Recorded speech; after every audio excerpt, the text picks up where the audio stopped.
mat-based podcast, guys. We did it. Yay! Again. We're back again for another show. Here we are. Good times. Tobin, the producer, here. And then we also have Melissa, the CEO, the femme fatale. I'm still here. She's still here, still ticking. We got the venerable OG Chris, old guy Chris is still here. He's still here. Awesome. Old Didn't guy bury him Chris. yet. He's still. And today we are stoked to have Will and Nathan from the BJJ Project. Hi guys. Thank you. Thanks for having us. Nathan, thank you for coming. Yeah. Will, thank you for coming, sir. Thank you for having me. So right off the bat, let's get in. I want to hear about the BJJ Project. What exactly is the BJJ Project, and what are we doing here? I think Nathan's better answering this question. Yeah. So go off into tangents. Oh, you're a Chris. Yeah. A young Chris. Straightforward, where we are right now, what the BJJ Project is about is helping people do jiu-jitsu for life. So jiu-jitsu is not exactly a simple, easy sport, and a lot of people quit. So what we see, our main goal is to provide tools for people to understand how the jiu-jitsu journey works and provide support along the way to sort of help fill the weak spots. And our focus is very much on the building blocks of jiu-jitsu, because if you don't get that right, you're not going to have a very good time learning all the fancy stuff, and then you quit. So we see our goal as providing those building blocks and an understanding of where you are on your own journey, and empowering you. You know, a lot of people don't have the benefit of a really good coach, so they kind of get lost on that journey. And we're trying to help them and take a bit of ownership and work out what's next for them. And part of that is working with coaches that we see is as close to the source of good jiu-jitsu as possible, so that we're translating. We're not Chinese whispering techniques. We're going, here's how the original technique worked. Start with that before you do anything else. And that's really what we're about. People doing jiu-jitsu for life. That's what we're trying to get to. What is the product? So like, what's the thing that if I wanted to He's sitting over there on the couch. yeah like if I were looking at this and going, oh, I want to get that, what's the thing that I end up buying? Well, the good news is you don't have to buy anything, and you get a lot out of what we do. And part of what we want to do is share jiu-jitsu with as many people as possible. So the paying side, yes, pays for us to do what we do. But we always say, if you just got all our free stuff, you probably have enough to get you through to black belt in a pretty good way. Yeah, that's all. And, you know, we want to be generous with that. We want to make sure that people get the good stuff without having to pay if they can't do that.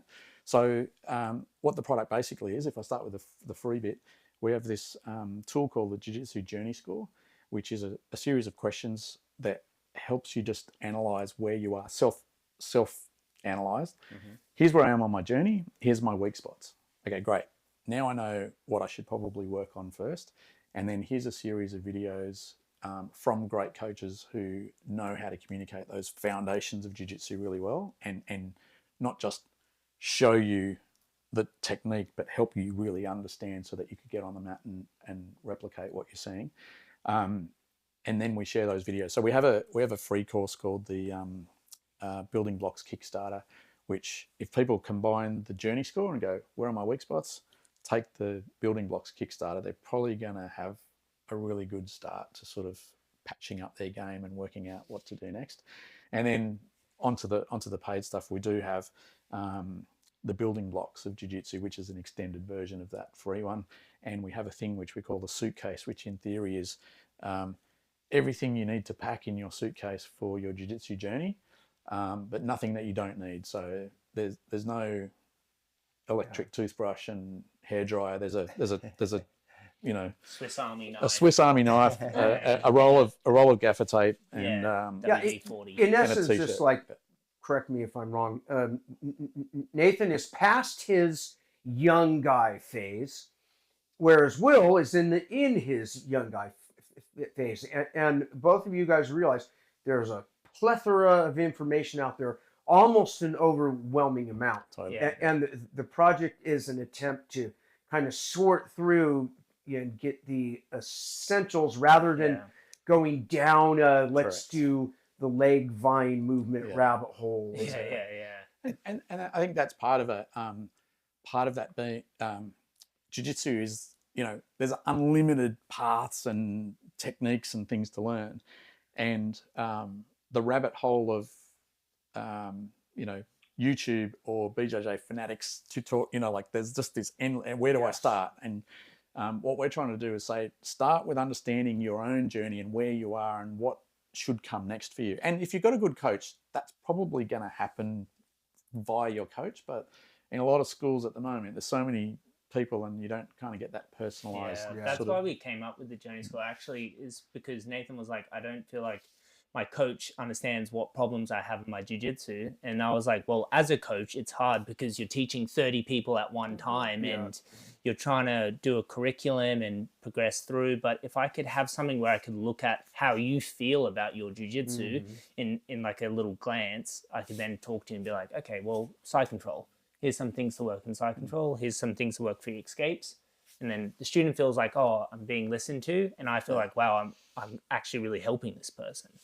yeah, I Yeah. think I was the crash test dummy. It was like, let's try and fix all Nathan's problems. Like, why is Nathan struggling with jiu-jitsu? Yeah. I'm a purple belt, so I've still got a long way to go. But you know, it does get to that stage where like, what am I doing? And Or maybe You're you're, right. already there. yeah, right. Maybe Well, you're already well, there. that's the other thing. But you don't know. You just don't know. Yeah. And I think being an older guy as well, you know, you turn up to class and you're learning this stuff, and you're like, well, I'm not learning it. I'm turning up to class, watching this stuff, going, Yeah. I'm never going to do this. This is not part of my game. I'm just not even going to try to make this part of my game because this body's not going to work like that. And so then you end up turning up to, you know, 1 in 4 or 5 classes is when you actually, oh, okay, this is for me. And that the rest feels like a bit of a waste. So that's what we're trying to help fix that as well, is go for me, turning up to class going, oh, here we go, we're doing berimbolos again. How can I make the most of the time on the mat when I am there, even if we're learning something, the class is being taught or the coach is doing his curriculum, which is understandable as well. But I can then at least have a different hat on and go, in my head, I'm still trying to work out how to, you know, escape mount.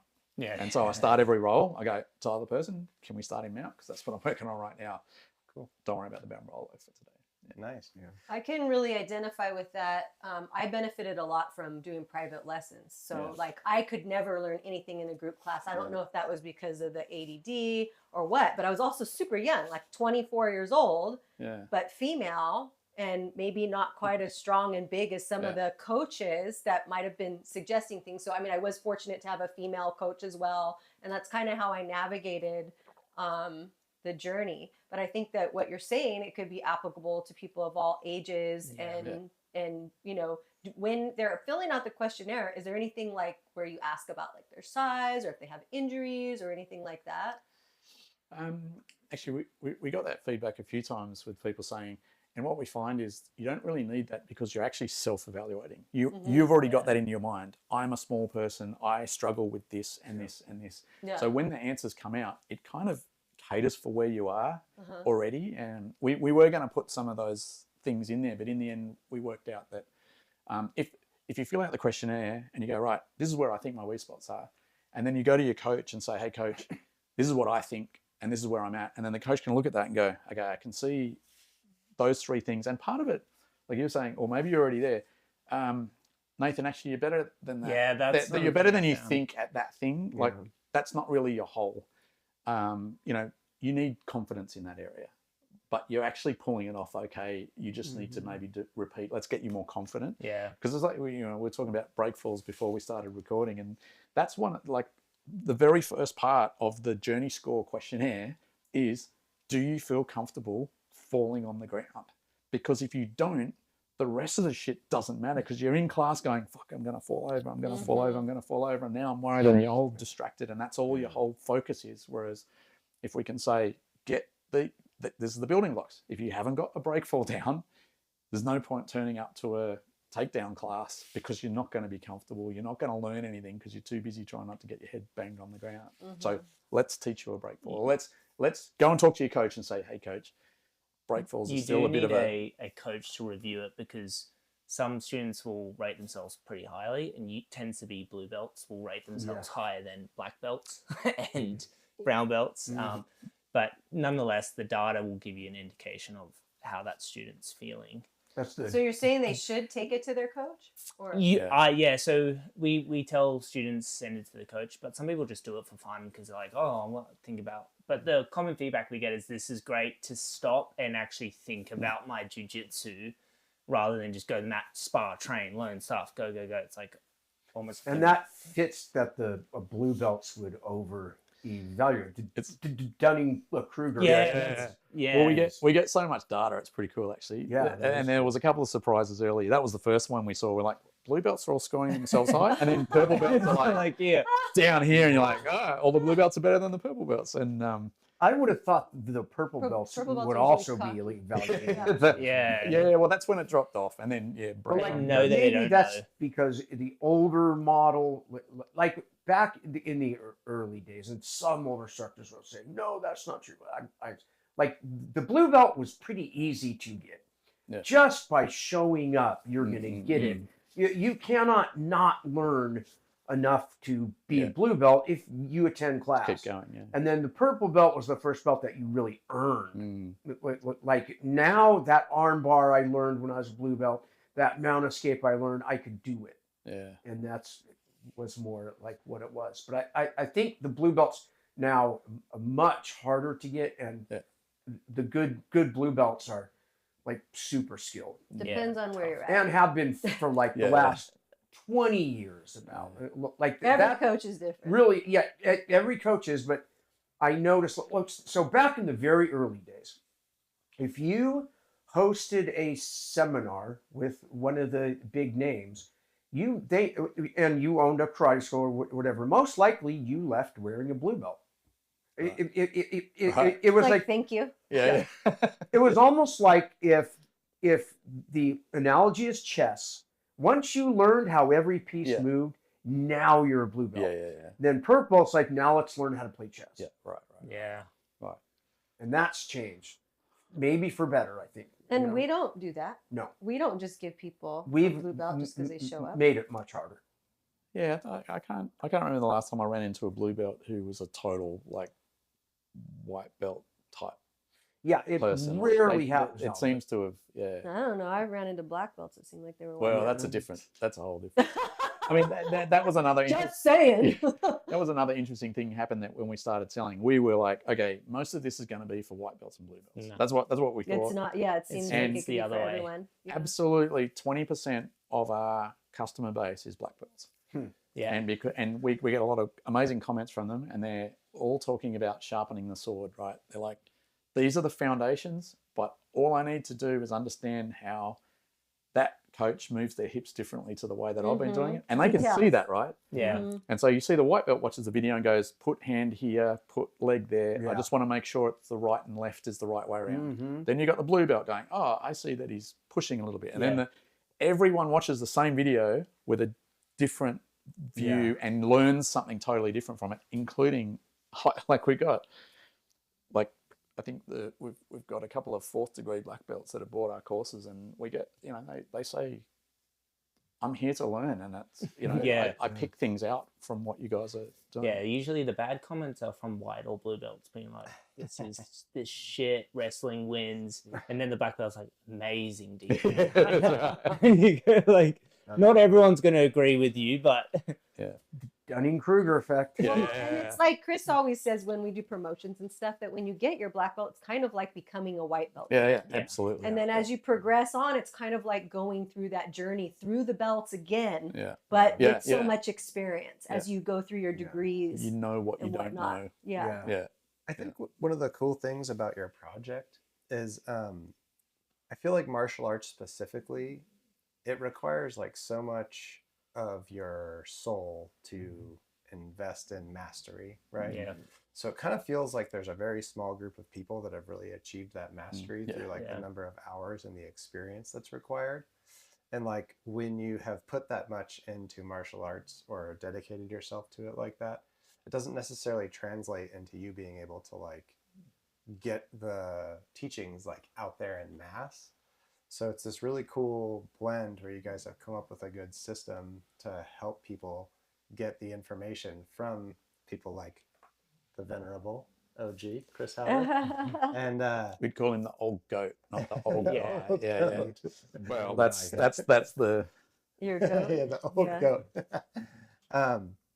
So it's like a really cool, combination of stuff, right? Being able to get people like Haueter platformed is a cool thing, and it's a unique opportunity for people out there. Yeah, get some definitely. info. Yeah. And that's part of our mission as well. I mean, I said before about getting as close to the source of good jiu-jitsu. Good jiu-jitsu probably offend a lot of people if I said that. A lot of people. The source of original jiu-jitsu, taught in a good way and kept as close to it, the way that works when it was invented, if you like. The thing is that different people come to jiu-jitsu for different reasons. That's the other thing. We started off, we're like for everyone, and then we're like, you know what? The first coach that we really got doing the fundamentals. We started off just with any coach, and we were like, no, that doesn't work, because you can go to Fanatics or YouTube for that. Chris Burns kind of focused us a little bit on self-defense as the mentality of that's what his mentality is: self-defense first. If I can touch your face, you're doing it wrong. But jiu-jitsu is we classify it as 3 different reasons people do jiu-jitsu generally in terms of their motivation. One is self-defense, another one is sport and the fun side of stuff, and the other one is like health, fitness, mental health.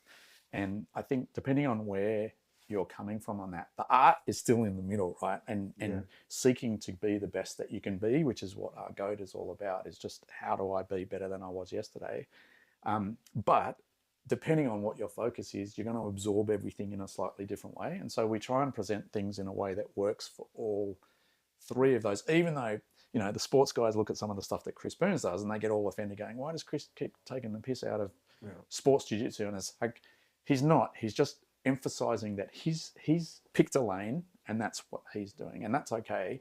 But as a sports jiu-jitsu person or an older guy who's there for health, fitness, and just I want to learn the art, the stuff that he's teaching is still the foundational building blocks of jiu-jitsu that if any of us learn that stuff, we're going to get better. And we're going to be more of an artist, absorbing ourselves into the art. And I think that's an important part of what we're doing. It's not about being one or the other. It's about saying what's the bit in the middle that everyone can. I think it's like if you think of like med school, being a doctor.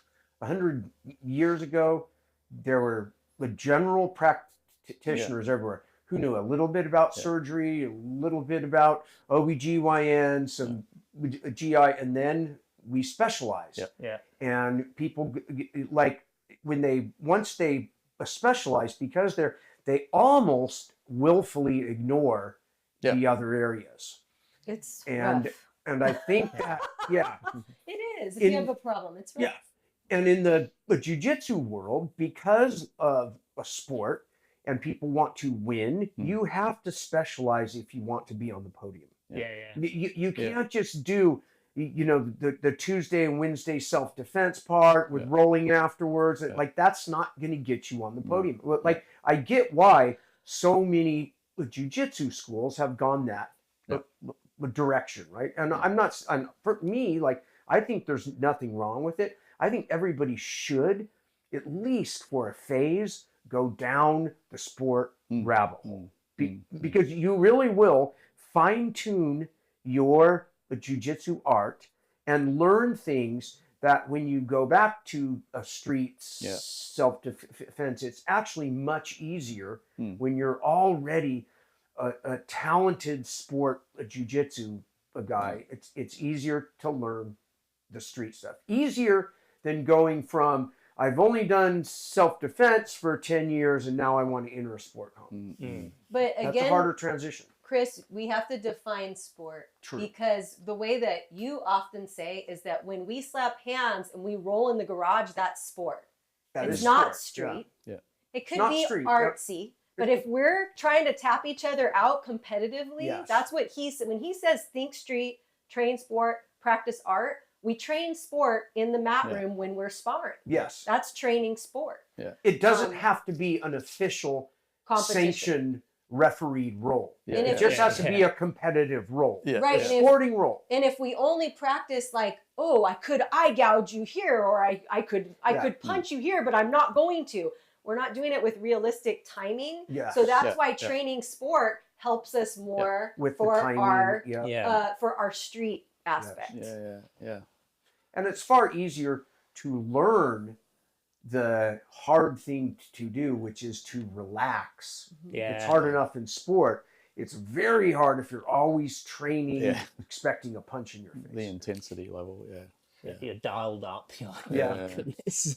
and I think the beauty about jiu-jitsu is it can change everyone. Like we believe it can change everyone's life, and we'd love everyone to do jiu-jitsu. And I think everyone who does jiu-jitsu would like everyone to do jiu-jitsu because we know the benefits of it, and those benefits are so broad that you can, for myself, I'm not a competitor. Self-defense isn't a big part of my mentality when I'm practicing this. I like it and it's important. And I like parts of that. And I like parts of the competitiveness. But is that why I'm here? No, I'm here to be a better person, to live longer, to You're stay chasing active. the art. Yeah, that's right. And how that translates to Actually, life. I heard we had open mat in the garage last night, and I heard one of the I can't remember who it was, one of the black belts last night. We were just having a conversation at the end, and he goes, I remember when I first started, my professor said, there's two routes. If you want to be and you were saying not necessarily the same route for your whole journey, but if you want to be a competitor, you've got to be in here training 5 nights a week and to get to the top of your game to be able to compete. If you want to train jiu-jitsu forever, 3 nights a week is probably where you need to stop. Yeah. Because otherwise you won't last. That's where I'm at. 3 nights a week. Yeah. Thank God I'm coming back. Yeah. That Because I was took 6 months off. that was Eddie. Eddie, yeah. Oh, Eddie? Bob Bass. Ah, Yeah, Bob said Bass that. said that. Yeah. Okay. Are you guys students under Chris Burns? Because I know. No, and I want that on the record. And I can send that to him as a soundbite. So Will, you are not a student of Chris No, Burns. not even Are you registered an in the club. adversary of Chris? No, However, I think emotionally, yes. you have learned a lot I from have. him. Yeah. Yeah. Will is one of those guys, and I could kind of relate if I'm not blowing my own ego up, that when I was younger, I've always looked younger than I am. And in my 30s, people would still think I was in high school. Like I just looked young. And Will is highly skilled, but people don't see him that way. And I love when people are shocked when a guy who looks like Will or young me is just tuning them up. Like I love that the rough, tough guy who works with his hands all the time. I'm a tough purple belt, got scars on his face, and then you got this young guy with a smile just sweeping them. And Yeah. Will takes a lot for the team, I have to say. I mean, you've Chris, you've now spent sort of 3 filming days with Will. Yeah. You would have worked out whether he's the real deal or not. You've seen him training with some of your guys, so you would know on the camera. Will's also trying to be a good uke, right? yes. And so for Chris Burns and stuff, a lot of the times you go, who gave that guy his black belt? Like they say that about Will. They're like, who? Because Chris Burns is tuning him up. No, In the video? Will's just trying to be an uke, right? Right, And yeah. sometimes it looks like he doesn't know what he's doing because he's trying to help the demonstration, right? acting. It doesn't It's called acting. but it doesn't mean that's what he's going to do in any given situation. So I think I think that surprises a few people when they meet Will in person and actually have a role with him. Like, oh shit, He's playing the part. Yeah. yeah, and it's And an you important need it's an it. important Yeah. part because when you're watching the video, if you can't do an instructional video where the other person's resisting 100%, Right. but then sometimes it can look a bit muted, and people are like, that wouldn't work in real life, and you don't actually get what's going on, or people don't go, what should I be taking out of this video? Not just that's bullshit, because that's not full resistance. You know what? No shit. It's The back in the early days where there's like Hornion's Garage or Hegan's Garage or the new academies, occasionally there would be a guy who, one of the black belts would pull in as a newbie. Okay, you come here. I'm going to show you this move. And they would over resist. no. And at first, you know, they might kind of like screw the instructor. And then they'd be like, come on. You want me to go for real now? Yeah. And then there's a ballet 2-day match in the middle of the Pedro definitely has said that to me a few times. Be like, are we fighting? You can fight right now if you want to fight. Am I showing you the technique or we fight? Well, you need to have a skilled person to be demonstrating on, so they know how much resistance to give to make it look good. Yeah. You want to make your instructor look good so that the students can learn. Otherwise, they can't learn. That's right. Yeah, Well, what's the point then? Like, what are we doing? Even in this, the structure of our course, the suitcase, the Chris Burns suitcase, we're here filming a version of the suitcase with Mr. Haueter, but in the Chris Burns one, there is a section in pretty much every technique that is how to be a good bad guy. Yeah. So if I want to train on the mat with a partner, that's as important as me trying to learn the technique, because if I haven't got someone helping me, I'm not going to learn the technique anyway, because I'm trying to figure out some nuanced weight thing. If the other person's not doing what I need them to do, then it doesn't mean it doesn't work, because I'm not showing you all of the possible reactions on one go, right? It's too complex, right? Yeah. What we do is too complex. There's a million what ifs. Yeah. Of course I there hate is. that what if. Yeah. Yeah, but what if I move this way? Yeah. What if I had a gun? That's a different class. Yeah, that's what Chris always says. What if I stick my dick in a light socket? That's what Chris always said. How was that experience, like working with Chris? How was You that must experience? have learned a lot of stuff, and it must Yeah, have been cool. I've learned a lot from Chris. A lot of Hickson, Gracie. Burns is a great instructor. I'm gonna just gonna sit right out there. Yeah. When I have questions, I go to Burns a lot. Yeah, he's a great teaching style, very knowledgeable, and what I found when I first started working with him doing the UK, I was like, this is everything he's teaching is bullshit.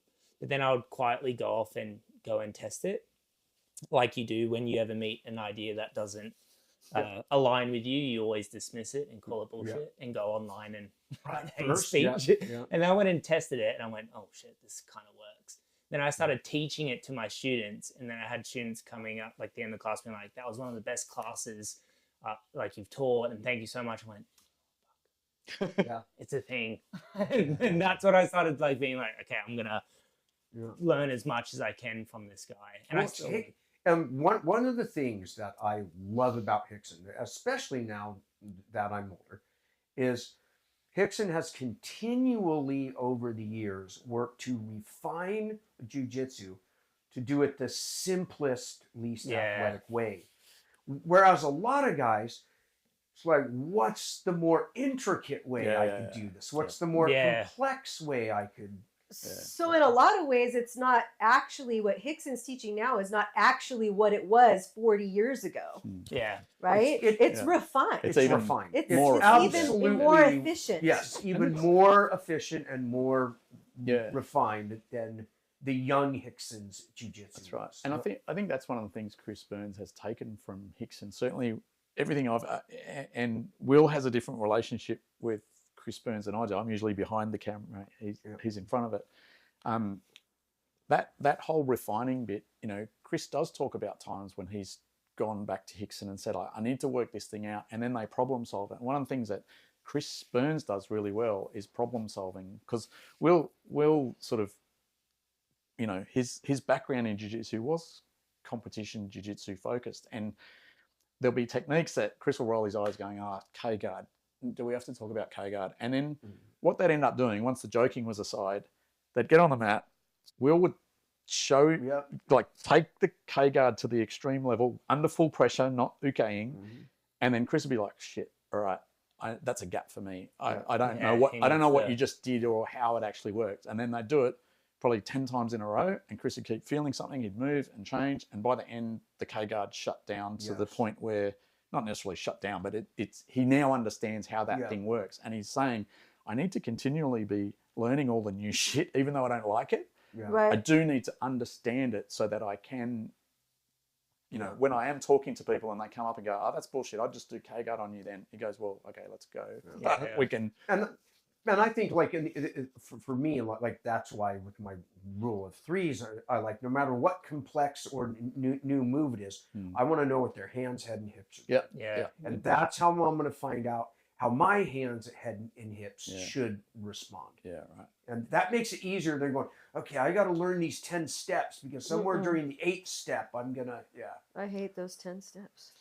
And I think I've experienced that just in the last 3 days filming with you, Chris, is filming so much. Like, we've filmed with Chris Burns for about a year now, and I've seen a lot of that refinement, right? He talks about when you go in the garage and there's all spiders' webs everywhere and you want to get to the door, you don't like pull each thing, you just go, fuck, let me just get there. And so he does go, how do I get there in the quickest without all the fancy stuff? And you have almost take that to a whole nother level where you're like, I don't even want to worry about all that stuff. I'm only thinking about those 3 things. And I think for an older grappler, gentleman OG? who takes, Yeah. I'll go, who takes, and it takes a bit longer to absorb things. Yeah. And, like some of these young guys, they're so technical and they understand all the nuances of all the little things. I'm like, just tell me where to put my hands, my head, and my hips. That'd be great. Dumb it I would down. love that because Right? then I can get Yeah. that. And I think a lot of people get caught up thinking jiu-jitsu has to be complex because that's what people are teaching you. It actually doesn't. It's about you. One guy I heard once said the difference between a black belt and a white belt was how I move my hips. It was a black belt saying that. That's a lot, yeah. And it's that thing that we've all heard since class 1, like move your hips. Come on, you need to move your hips. Where and when, and then every other month you're like, oh, that's what he means by moving his hips, right? Yeah, It's exactly. like, it's simple, but it isn't easy. It always clicks at the most random moments too, when you're like, "Oh, that's what he was talking about." You'd be in the shower or something, and you're like, "Oh, fuck, I need to go and do it." But that, I think his name's Jay. Oh, Jay. He, Jamico Elder. I was so interested to see like how he would problem solve one of my guards, and within about like a minute, he shut it down. I went, "What the Yeah, but Jay is a phenomenal Think Street oriented problem solver who does not stick himself into one box. This is the jiu-jitsu box. This is the karate box. He's a martial artist. And how do I artistically problem solve this? Yeah. Always thinking street. Yeah, he literally said to me, how I'm solving this is I want to punch you in the face. I went, oh, jeez. But then what he figured is he got his base back to recover to throw a shot, which neutralized the whole guard. I went, it's a very interesting perspective to have to solve a problem. Like everyone has their own perspective, but trying to punch someone in the face could be a good way of solving problems. It is, Or preventing them from punching you in the face leads to a lot more hand control, which I think is like a beneficial aspect of how Chris teaches. Yeah. Because once you think always, oh, I could get punched, then you become much more concerned with where hands are. It becomes important. And where your head is. Yes. Yeah, jiu-jitsu is more simple when there's striking involved. When you get rid of that, you're not afraid to put your head like on someone's hand, basically. So you mentioned that you started training jiu-jitsu as a kid. Can you tell us about your jiu-jitsu background? Yeah, so I started training, I think when I was 14 or 13 and a half. And my dad was training judo. And he's like, I think you should try jiu-jitsu. And I was like, okay, I'll go and try it. And I went to the gym up the road. It was a Gracie Barra. And it was this coach, Bruno Alves. He just flew from Brazil and landed in Australia. And I was his first student. And he was like a big competitor in Brazil. And I started training with him. At the time, he just moved, so he couldn't really speak English that well. So like a lot of the lessons was just me and him. You're and like one of the old school guys. Yeah. And he was just like trying to show without speaking how to do a rear naked choke and what the guard was. And that was like 6 months. I got basically like a private lesson with this world champion That's awesome. guy. Yeah. And there was a very strong, obviously he was training for world, so there was a very strong competition spirit there. So like it was rounds and stuff, and that's where I think I developed that kind of like fight, like let's resiliency. yeah, like let's. And I was a kid, and there was no kids class, so I always had to roll with adults. And even like the white belt adults were like, I'm gonna beat the shit out of this little kid, and I was like, I'm not today. I'm gonna like, so that like really defined my start of jiu-jitsu, was very competition, which I think is a good thing to have always. 100%. You can carry yourself no matter where you go. Yep. Yeah. And even the quote unquote old school days, but like all of my mentors, none of them didn't have that macomb attitude. And Chris used to tell everybody they had to compete. There was a good period of time. We don't do that anymore. No. But we did. Yeah. But be willing to put it on the line. Well, for someone that has never been in a street fight, competition is an alternative where you are testing yourself and you're putting yourself out there, and everything changes. Like the adrenaline going through you, the nerves, the level of impact the other person has, because they're not from your gym and they don't give a shit about your welfare anymore whatsoever, and it changes. It's a next level thing, and I think it is important for people to experience that at some point in their lives, whether they become a competitor. It doesn't really matter. It's important. Go and do it if your goal is street art sport. Yeah. But for some people, the self-defense part really is not their goal at all. No. They're in it for the Tai Chi, the same effect you get from Tai Chi and exercise. I always say you might as well just do Tai Chi then. That's what I say. It'd be a lot easier on the body. I had women come in, jiu-jitsu gets you in good shape. Girl, there are easier ways to get in shape. You do not need to do all this. Ozempic. Or just go to the gym. You don't need to have smelly men rubbing their bodies all over you and smashing you and bruising and scraping and breaking your ankles and destroying your kidneys. I think speaking of Jay on this topic, when I was like a purple belt, I remember Jay telling me, I think I was training with somebody and I was saying, I should be doing it like this or like that, or this is the way I should be training. And he looked at me and he's like, hey man, it's all good. Yeah. You know what I mean? Like there's no right way, no wrong way. Yeah. It's not better to do it like this, better to do it like that. It's all good. He's got a very calming presence too. So when he tells you that, you're like, it is good. Whereas if like someone told me like my mom, I would be like, shit, it's not good. What's going on? Yeah, but I just think that that's a good chunk of wisdom, right? That, there is no exact way to do it. Whatever works for you is probably the best way, right? That level of wisdom. Not everyone that does jiu-jitsu is even close to thinking about it that way. And I think, like even when I started jiu-jitsu, one of the traps is you look to your professor and they become almost like your spiritual leader, not just as a teacher or artist, but also you hold it, and jiu-jitsu, because it is addictive, and maybe that thing where you said, you could go and get you could get fit a different way, but if you do jiu-jitsu after your second or third lesson, if you like it, if you don't, you're gone already because you're like, what the hell was that?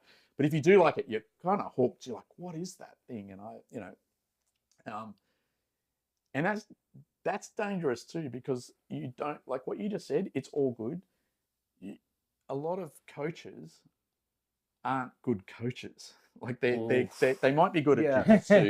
They're not open-minded. They're linear thinkers. Yeah, or a lot of good competitors are horrible teachers. It's like a chef, right? Like just because I'm a chef doesn't mean I know how to run a restaurant. And there's a whole bunch of stuff that comes in now, and they have to think about, well, how do I talk to kids? How do I run a business? There's a lot more than just jiu-jitsu. And so for the students, you're kind of getting this version of this person, and some of them are great at the whole thing, and others are kind of they're jammed into this multi-layered thing that's not really who they are anyway. And I think as a student, you can kind of look to that and go, that's how it's supposed to be.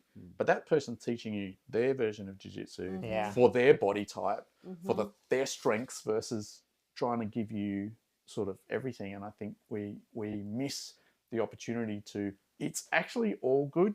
It's okay to take stuff from everywhere. And I remember when I left my first gym, I started like Will, I started at a Gracie Barra, and when my coach left the franchise, and that was a big deal for me and my son to leave that gym, right? It was like, and we left it way too long. Like we stayed there, and there wasn't our coach, our priest had left. Yeah. And we're like, oh man, now we got some blue belt teaching us, because they're trying to get a new professor in there.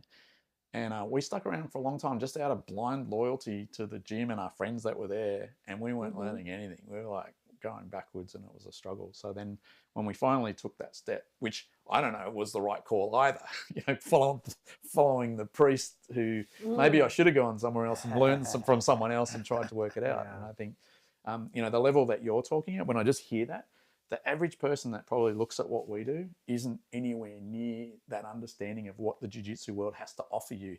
They're usually someone who's in a gym, that's been in that gym their whole time. They're probably a white belt or maybe a blue belt, who's kind of, until you kind of spread your wings and learn that there's more to jiu-jitsu than what happens in your gym, it's very difficult to kind of get that.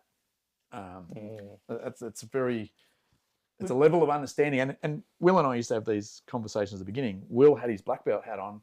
I'm like, we're not talking to black belts, Will. Like, these people don't understand this yet. And I was one of them. I don't have this level of understanding about this. Just talking about stuff that I just don't get.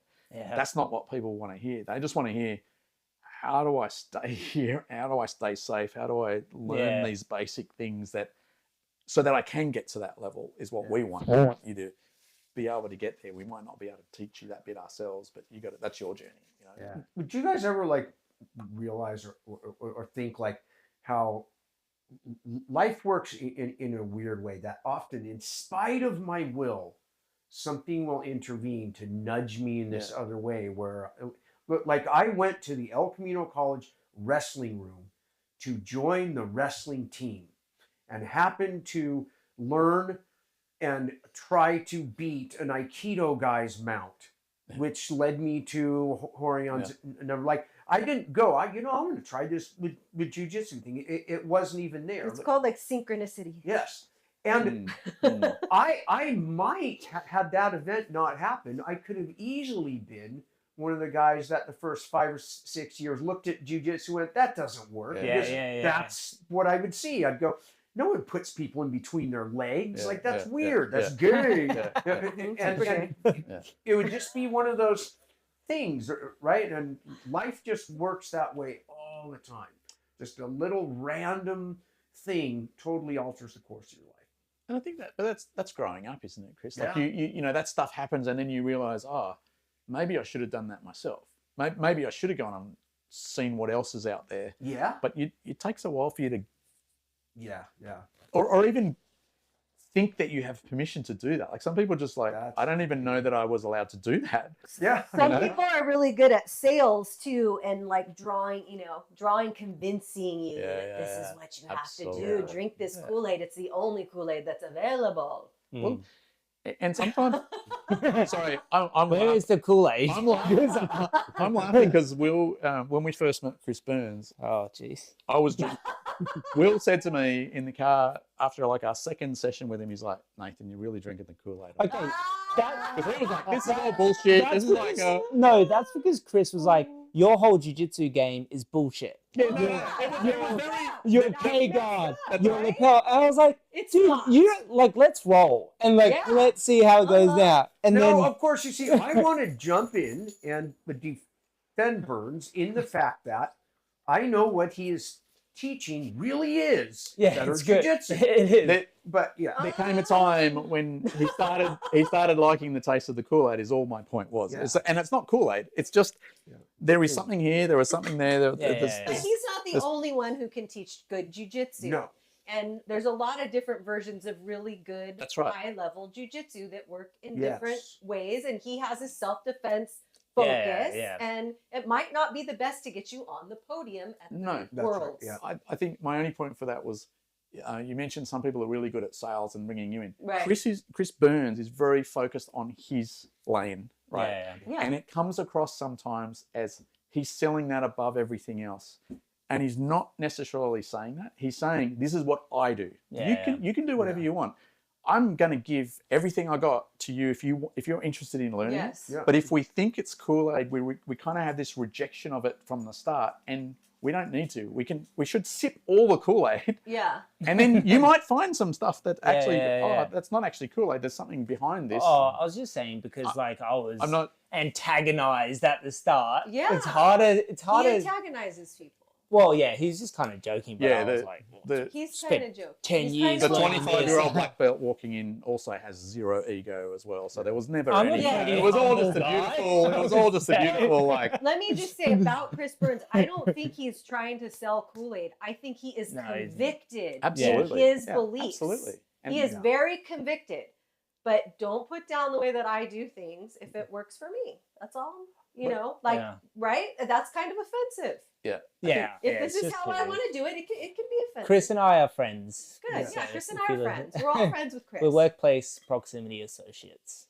Yes. Yeah. Oh, you're not friends? We're friends on Facebook. He's my friend. He's my friend. I personally, this is just me, and this might even sound in a way like I'm humble bragging, but the older version of me used to be offended by almost everybody for some reason. Would be easily offended for some reason, sometimes seemingly opposite. The newer version of me is so zen in that you can do it however you want, and even if you're judging me, I don't care. Like it seems like I just don't have the time to, and that enables me to be open-minded, to try new things, and to absorb information that the older version of me, the younger version of me, would reject because I couldn't do it because the way this guy was, I just that's right. It's like I don't know, and it's like I always think of life as that hourglass that you turn upside down. The sand is going, and there's a point where you realize there's more sand on the bottom than is left. What do I have to mentally no longer waste my time on?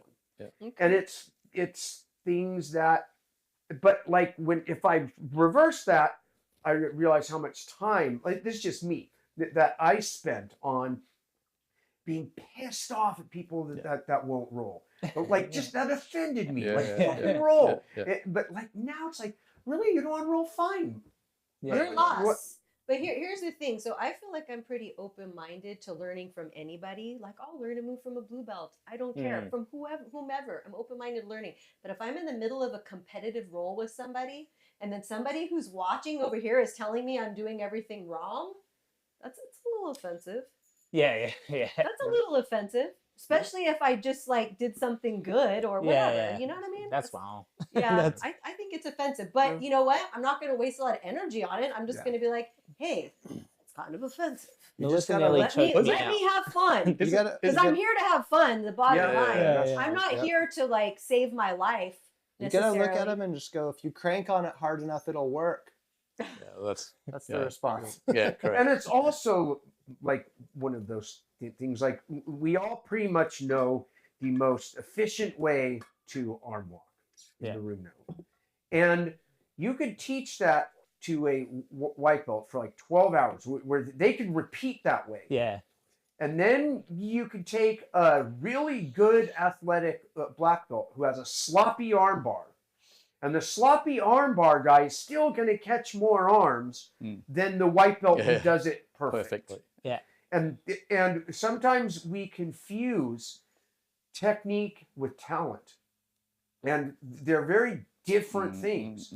And Like that's one of the reasons why, like for me, I have to say, I'm like 10 years ago, or actually, no, this is about 8 years back, where Hickson said, but to me, Chris, I'm not going to show you any jiu-jitsu you don't already know, but what I want to show you is the essence, the connection, the feel, because that is dramatically different.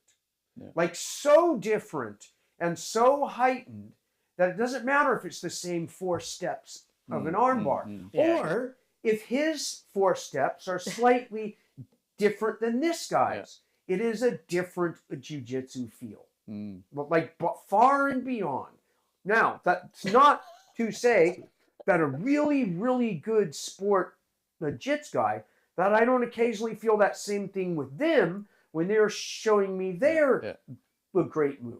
Yeah. But I can feel the difference between technique and talent. And I don't mean just the steps of a move technique anymore, right? How do you bridge that gap? Like, you know, Hickson's almost, when you say that, it's almost like an enigma that none of us are going to have Hickson talking to us about that. But if I was just, you know, I'm a purple belt, I go and train in a gym. What should I have in my head to help me bridge that gap between just, because very limited talent over here. If I'm relying on knowing a technique, how do I then move it towards the knowing and the feeling? Yeah, I don't know. I mean, that's it. Sorry, all right, I'm out. Go get some talent Just and hand come my back. belt. Yeah, that's right. no, I think that's the dilemma Was that with learning the art? everything in life. You've just got to learn and be curious. And it's like people who play really good an instrument, like whatever instrument it is. Yeah. And then there are people that are really good music teachers. Yeah. And they could also have what I would call really bad music taste. Yeah. Even though they're super talented and highly skilled. And when I've overheard musicians, one of my favorite YouTube philosophers who's an amateur musician talks about when you feel like you're pretty good and then go and watch a guy who can really play jazz, piano, and you're just feel like a white belt, right? Yeah. And like that experience is a really good thing to constantly have. And I think the best instructors are ones who are looking for that experience to feel like a white belt again. Yeah. And there was a period of time where I didn't do that. Yeah. And like that's like one of the things that I really like about the Machado brothers and Hickson is they really are curious absolutely. to keep repeating the experiment. Does this work? And often, like I think we all go through phases where we're pretty sure that what we have works, and I'm going to keep this now, and I'm just going to refine it a bit. Yeah, and then you mess your hip up though, right? Yeah, and then you're like, okay, now like half my game doesn't work anymore. Yeah, that is yeah. Your hip injury, but like what would seemingly be technique combined with talent, combined with the refinement of the thousands of hours of rolls, Melissa's hips were at a very heightened thing, like from 0 to armbar, whatever it I had was. really good hips, just saying. Really good hips. Really good flexibility, mobility, strength, all the things. And I have been removed from me. When you've been robbed from me. It's like hands, head, and hips. Taken away. All of a sudden, like half of the hip thing is just gone. Yeah. More than half. More than half. Like, but some of my best learning periods are when I was injured. That's true. Homie, this is never coming back. Yeah. No. But you have to now learn something different, right? Totally. You have to go, well, okay, both my elbows are rooted. I don't want anyone to go anywhere near my arms. Yeah. I finally learned how to not give people my arms because for 6 months I'm rolling. I learned that really young. Yeah, for sure. But that's part of jiu-jitsu, isn't it? If you want to do it forever, you are going to have to change. the longer we Adapt. do this. Yeah. Evolve or become extinct. The And it's- pain part is good. It's the damage that sucks. Yeah. Pain's okay. But Long is that- term, permanent damage, like Mm. losing a kidney. Yeah. Who does that? But are you finding, part of it is you've lost something which might have had a whole bunch of parts of your game that was really important. Have you found that you're going, all right, that's not there anymore? Has your game changed, or you just I'm Like, still like in the trying to like work it this out. Yeah, sucks. right. How am Yeah, I yeah. going to even? I mean, how do I tie my shoe? we'll How start do there? I reach my toe to tie? Like it's extremely humbling. Yeah, It is, Yeah.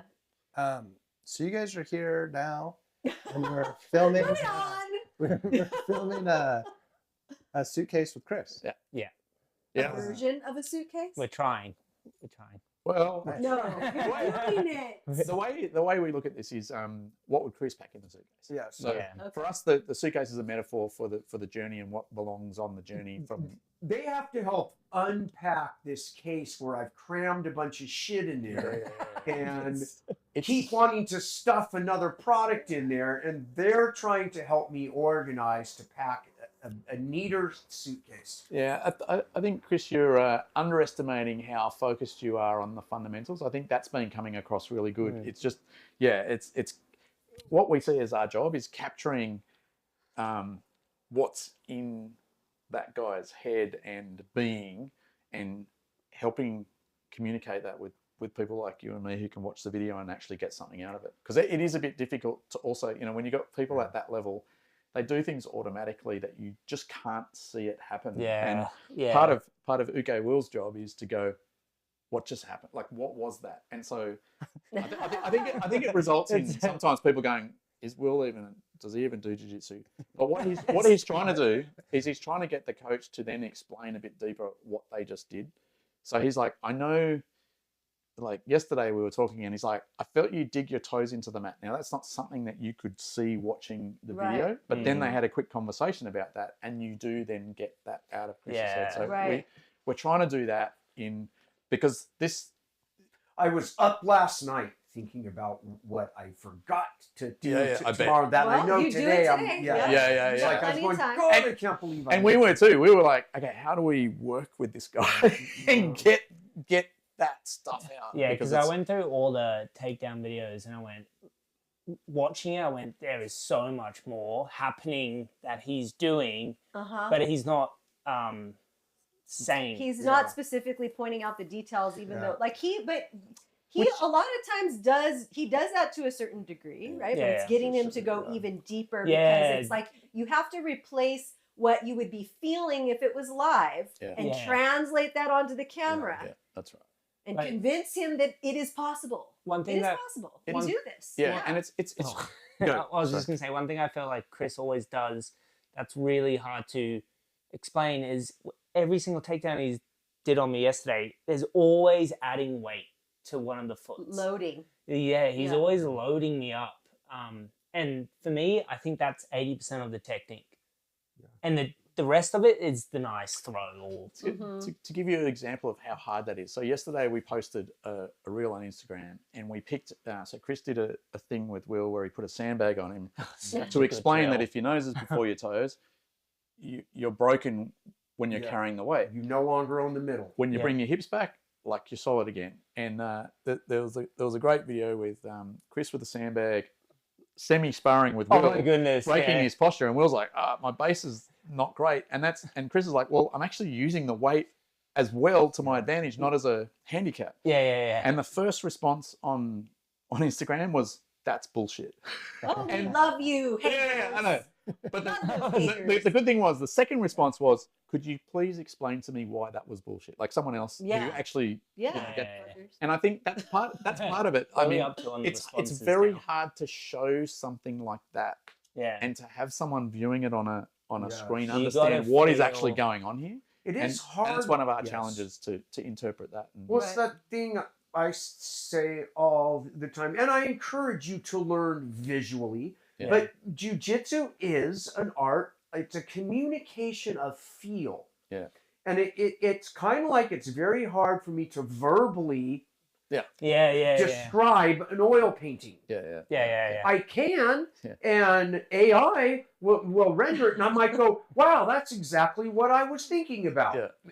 But just like it's very hard for me to paint what a song is, right? Yeah. But maybe, like with AI, because it's so fucking smart and about to be really smart, you'll be able to paint something and be able to hear synesthesia, right? Which is one of the cool things about high-level LSD trips is you get to hear paintings and see music. Yeah. Well, we'll put that on our list. Never to did try. that before. Yeah. It was actually also from Just triple that. balls. Yeah. I'm feeling the painting. Maybe You Chris are should the- do LSD you are the before he painting. teaches. You are the painting. Good Lord. Yeah. We could do that one Well, for one go. Yeah, well, The I ketamine, know that's pretty something. big right now. I know something that Chris would put in his suitcase for sure. What's that? Combat-based soap. Oh my goodness. Yeah. Yeah, Check that it out. does Combat-based that does soap. belong Pass in it a out. suitcase. Everybody gets a bar for their suitcase. Oh wow. And you Thank can get these on combatbase.com. William needed this yesterday. Yeah, well, now you have a bar. No, one's for you, Tilden. One's That was for an you. You don't have incident to get it. yesterday. You need a bar of combat-based soap. I understand this is handmade. It is handmade by Chris himself Wow. with a vanilla scent. It is a pink bar influenced by a Fight Club, and it has a pretty cool packaging, which we're actually getting some new packaging We are coming getting in. We're going to have new little packaging. boxes for these soaps. We're pretty excited And in about order to pass the code, you have to list the ingredients, which get the fuck out of here. But it Well, is what if someone's allergic? it's a proprietary blend. There we A go. secret. Oh, That I gives see. me everything. Oh. Is this LSD in Trying here? to, Like, rub it on me. trying to explain the benefits of the soap is the exact problem that we've got, right? Like, I know it's a bar of soap. I know that I'm going to wash myself with it, but I how do you communicate how I'm going to feel once I've done that? It's very hard, right? Yeah. How's that so? I'm sure it's going to be Feel clean. clean. You're going to get all that shit, I think I'm going to smell Off of nice. you. all that shit. All that shit, Maybe you can William, wash your will feet be with it. off you. Yeah. Thank you very much. That's definitely going in the. I just said to Nathan when we got home, I was like, the story that I have today, it like after what happened yesterday in the It's garage a shit show. is a shit show. It was a literal shit show last night. Yeah, Chris You missed missed it. You missed it. It's never happened before. Probably a good I don't thing. think the anyone's first gonna time. believe me. I'm in the middle of an omoplata, and then I In the Haueter's garage. garage. Like it's an auspicious place. And did you smell it first or see it first? Everybody was smelling it. Everyone was like, God, that dog I just farted. That dog farted, No, man. I thought Why it was does she my have partner. such bad gas? I thought it was my Well- partner shitting himself. Everyone reached behind themselves to go, is that me? Did I accidentally shit myself? And Will got the worst of it. There was dog shit all over over his his back. back. The puppy stepped in its own shit and dragged it. Yes, dragged it the into puppy this stepped thing, in its yeah. own shit, stepped on the Just mat, to be right clear. where Will was rolling. I think That's the metaphor of life. that's right. Taking a shit In and his stepping white in your own gi. shit. Yeah. Is the gi okay? The gi's fine. Oh, the good. gi's fine. But Shit yeah. comes out. Yeah, it was a learning. It was a moment for moment. me. It was a learning moment that Never I'm to never gonna roll omoplatas. back for the crucifix finish on a omoplata anymore. I'm gonna just Yeah. go forward and finish it normally, in case of dog shit behind me. I could get punched in the face and I could roll in dog. And God, will shit just ruin anything? Won't it? It was really Just shitty. destroy the whole It was experience. super shitty. So I was having a really pleasant time here up until about 7:25. And it was And then we had to do a disinfecting of the mat, and we were all back at it was it. all back. Yeah, we Yeah. went back on. back to normal. That's when you're like, Febreze commercial, right? Well, Yeah. Yeah, combat-based soap, vanilla scented, handmade by the OG. the OG. So do you guys have anything else you want to bring up or like? Well, now that we're on ads, Yeah. the one thing Hit that I it. would say, we're filming the course with Chris at the moment, and we think it should all be released by the end of this month, which is we are in June. Okay. June. We don't know It's where June. we are They don't know- or yeah. what day it is. It's the 4th. We're coming into summer. It's York winter. Yeah, that's right. So we're happy to be here in But California, it's kind of like even though it's winter rainy and cold outside. outside. And thunder. What the hell is That's that? But we've already got when Chris was in Sydney, we filmed what we call Chris's Golden Nuggets. Nice. Sick. And No Which is influence in the different from title. shit. This is golden shit nuggets. so if you go onto Chris's Instagram, we've actually got a post on there that talks about the upcoming course. But there's a link on there that will get you you'll get the Golden Nuggets for free, and you'll be on the email list for as soon as the courses are ready. You'll be able to buy Chris's course, and it's also on our website. You'll see that free Kickstarter. So if you do want to start with the free stuff, absolutely go for it. The Journey Score has a link on there as well, so you can get into all of that there. But I think get on the wait list for Chris's stuff, because we're filming some gold at the moment. We're pretty. There's a couple of videos. Will said, I'm not sharing this with anyone. Yeah, well, there's 2 videos that I don't want to release to the public. I just want to kind of keep To for himself. myself. Hoarding. But So, yeah. So it's some good stuff. Nathan's like, you've got to share it. This is why we do it, I suppose. It would be nice. Just don't share it with your students. Yeah. Don't share it with your Yeah. That's Yeah. amazing. Yeah, that sounds great. I'm gonna sign up. I want to get those nuggets. Yeah, absolutely. Yeah. And I'm gonna sign up too. and if you're not into Instagram, whatever, the bjjproject.com is where all our stuff is there. You'll find BJJ Yeah. Project. BJ dot the- com. the bjjproject.com. THE. BJJ Project. Actually, nowadays, if you search BJJ Project, you pretty much come up with all our Yeah. stuff straight You'll away. see anyway. Chris Bones. Chris Bones Burns. Burns. And soon you'll start seeing How to. Powder, yeah. Howder's face on everything as well. Cool, guys. Well, we're out of time, and you guys got to get to filming, right? Yeah. Yeah, we Super gotta- busy. Yeah, Keep them on we got it. schedule here. Thanks for coming and doing our show. Thanks for coming out here and filming. Thanks for doing Yeah, your that's right. project. It's super Yeah. cool. Yeah. And, Yeah. Thanks, thank you. guys. It's been a pleasure having you guys so far, and training with you guys has been awesome. Yeah, likewise. Yeah, Yeah, thank you. thanks, Toby. Thanks for organising everything, and Yeah. thanks to the Howders for hosting us here. Yep, of course. It's fantastic. Yeah. All right. So on 3. Pound, like, and subscribe.